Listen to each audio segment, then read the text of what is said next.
Screen पर जो चार सगी बहनों की वीडियोस चल रही है, ये मासूम सी दिखने वाली चारों बहनें अचानक से हैवान बन जाती हैं। इनके दिमाग पर खून सवार हो जाता है और ये एक युवक के ऊपर टूट पड़ती हैं डंडे लेकर और उसको गली में दौड़ा दौड़ा कर जब तक मारती हैं जब तक वो तड़पते तड़पते अपनी जान की भीख मांगते मांगते मर नहीं जाता। लेकिन इन्होंने उस युवक को मौत के घाट क्यों उतारा, पूरा मामला जानने के बाद आप सोचने पर मजबूर हो जाएंगे कि इन लड़कियों की तारीफ करें या फिर इनका विरोध करें।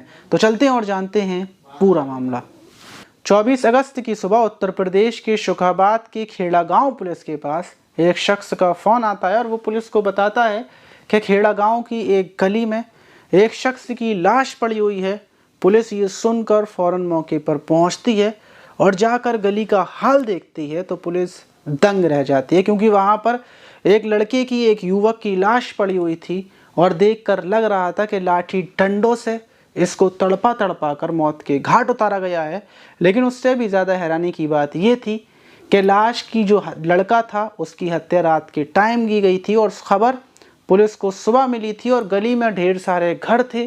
किसी ने भी पुलिस को सूचना नहीं दी। रात से लेकर सुबह तक लाश पड़ी हुई थी। पुलिस मोहल्ले के लोगों से जब पूछताछ करती है कि आखिर हत्या किसने की, इसका विवाद किसी से हुआ था या किसी ने कुछ देखा हो, तो लोग बताते हैं कि यहाँ पर रात के टाइम चार सगी बहनें रहती हैं, उन्होंने ही इसको गली में दौड़ा दौड़ा कर डंडों से इसको तड़पा तड़पा कर मारा है।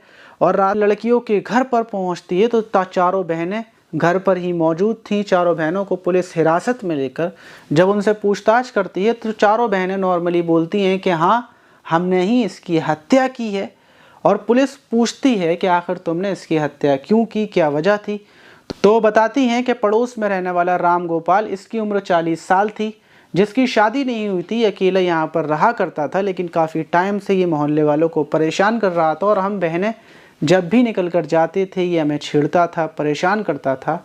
और उस दिन भी मेरी एक बहन जब गाय को काट कर आ रही थी तो ये गली में चारपाई डालकर लेटा हुआ था और ये फवत्तियाँ कसते हुए छेड़ देता है और मेरी बहन इससे बहस करने लगती है। बहस हमारे दरवाजे पर चल रही थी। रात के लगभग 9:30 बज रहे थे, गली में कोई था नहीं और इसी बहस की आवाज़ सुनकर हम तीनों बहनें भी बाहर आ जाते हैं और बहस के बीच में ही मेरी बहन उठाकर एक डंडा राम गोपाल के सर में मारती है। राम गोपाल गली के दूसरी तरफ भागता है तो हम लोग उसका पीछा करते हुए भागते हैं और वहाँ पर मेरे 3 चचेरे भाई और आ गए थे। टोटल हम लोग 7 लोग हो गए थे और उसी बीच हम लोग राम गोपाल को दौड़ा दौड़ा कर डंडों से पीटना शुरू करते हैं। मोहल्ले के लोग सारे बाहर आ जाते हैं, लेकिन जब हम राम गोपाल को तड़पा तड़पा कर मौत के घाट उतार देते हैं तो सारे लोग डर की वजह से अपने अपने घरों में चले जाते हैं। कोई भी पुलिस को फ़ोन नहीं करता और हम भी वापस अपने घर पर आकर बड़े सुकून से सो जाते हैं। पुलिस चारों बहनों को गिरफ्तार कर लेती है। उनका मेडिकल कराने के बाद उनको जेल भेज देती है। वहीं 3 भाइयों को और ढूंढा जा रहा है जो उनके चचेरे भाई थे। लेकिन घटना के बाद पूरे मोहल्ले में और चारों तरफ इलाके में कुछ लोग लड़कियों की तारीफ भी कर रहे हैं तो कुछ लोग बोल रहे हैं कि इनको ऐसा नहीं करना चाहिए था, क्योंकि उसमें 4 बहनों में एक नाबालिग बहन भी है और 3 बड़ी बड़ी बहनें हैं। आप इस घटना पर क्या बोलना चाहेंगे कि चारों बहनों ने बिल्कुल सही किया या गलत किया? कमेंट बॉक्स में ज़रूर बताइएगा। मिलते हैं किसी और वीडियो में।